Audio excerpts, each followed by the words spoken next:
HSC 25 batch আজকের ভিডিওতে আমি তোমাকে প্রিপজিশনের একটা ফুল সাজেশন দিয়ে দিব, যেই সাজেশন থেকে তুমি অধিকাংশ প্রশ্নই তোমার এইচএসসি বোর্ড পরীক্ষায় কমন পাবে। দেখো, এইচএসসি পরীক্ষায় গ্রামার এমন একটা জিনিস যে এইটা কখনো হুবহু কমন থাকে না, তবে একটা গ্রামারের যে একটা টপিক সেটাকে চেঞ্জ করে বারবার একই নিয়মের উপর বেস করে প্রশ্নগুলো করা হয়। সো তুমি যদি আজকের এই সাজেশন ভিডিওটা শুরু থেকে শেষ পর্যন্ত দেখো এবং এই সাজেশনগুলো প্র্যাকটিস করো, আমি বিশ্বাস করি যে তুমি তোমার পরীক্ষায় সর্বোচ্চ কমন পাবে। তবে কেউ বলতে পারবে না যে হুবহু তুমি সবগুলো কমন পাবা। সো এরকম যদি মার্কেটে কেউ তোমাকে বলে যে সকল প্রশ্নে আমি কমন দিয়ে দিচ্ছি, তাহলে আমি ধরেই নেব যে সেটা একটা মিথ্যা কথা। তাহলে চলো আজকের ভিডিওতে আমি তোমাদেরকে দেখাই যে ফাইনাল প্রিপোজিশন সাজেশনটা। তার আগে প্রথম যে প্রিপোজিশনটা আছে এটা আমি তোমাকে একটু প্র্যাকটিস করাই যে কিভাবে প্রিপোজিশন গুলোকে প্র্যাকটিস করতে হয় এবং এগুলো কোথা থেকে আসে, তাহলে তুমি ক্লিয়ার হয়ে যাবা। তুমি যদি প্রথমেই প্রশ্নটার দিকে তাকাও, দেখো এখানে বলছে a good boy is accustomed hard work. বলছে একজন ভালো স্টুডেন্ট বা গুড স্টুডেন্ট অথবা গুড বয় সবসময় কি করে, সে হার্ড ওয়ার্কের সাথে অভ্যস্ত, মানে কঠোর পরিশ্রমের সাথে। এই অ্যাকাস্টম শব্দটার সাথে প্রিপোজিশন বসে টু, এইটা হচ্ছে একটা অ্যাপ্রোপ্রিয়েট প্রিপোজিশন। তোমার গ্রামার বইয়ে তুমি বের করবা এবং এ দিয়ে যে অ্যাপ্রোপ্রিয়েট প্রিপোজিশন গুলো আছে তার মধ্যে এটা হচ্ছে একটা, এর মানে হচ্ছে অভ্যস্ত, অ্যাকাস্টম টু, যে একজন ভালো ছেলে, আদর্শ ছেলে হার্ড ওয়ার্কের সাথে অভ্যস্ত।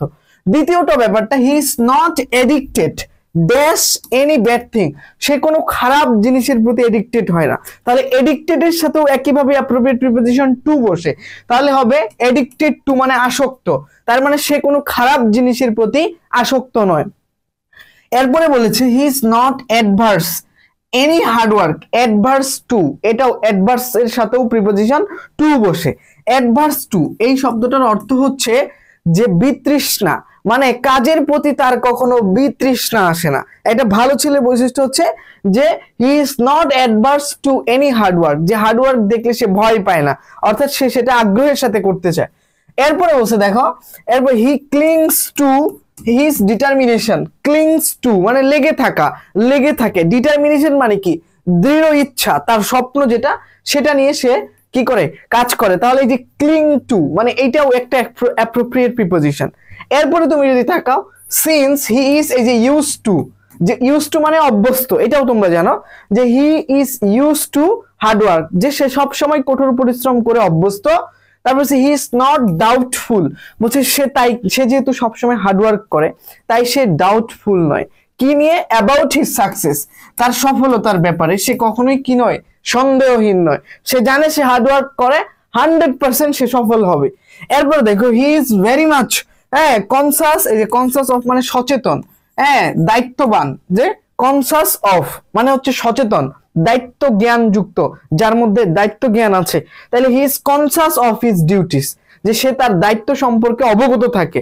এরপরে হি ইজ নট বোস্টফুল, বোস্টফুল মানে হচ্ছে অহংকার, তার যে মেধা আছে সে মেধার কখনো অহংকার করে না। বোস্টফুল অফ হিজ ট্যালেন্ট, যে সে তার বোস্ট অফ মানে অহংকার করা, জ্ঞান নিয়ে অহংকার করা, মেধার অহংকার করা। তাহলে বোস্টফুল অফ হিজ ট্যালেন্ট সবগুলোই কিন্তু অ্যাপ্রোপ্রিয়েট প্রিপোজিশন থেকে আসছে। এরপরে দেখো হি বিহেভস ওয়েল উইথ অল, এটা হচ্ছে জেনারেল প্রিপোজিশন, যে সে সবার সাথে, উইথ অল এই যে সাথে অর্থে বুঝাইতে প্রিপোজিশন উইথ, যে সে সবার সাথে ভালো আচরণ করে। বুঝছে, he attends dash his studies, he attend to মানে মনোযোগী, সে তার পড়াশোনার প্রতি মনোযোগী।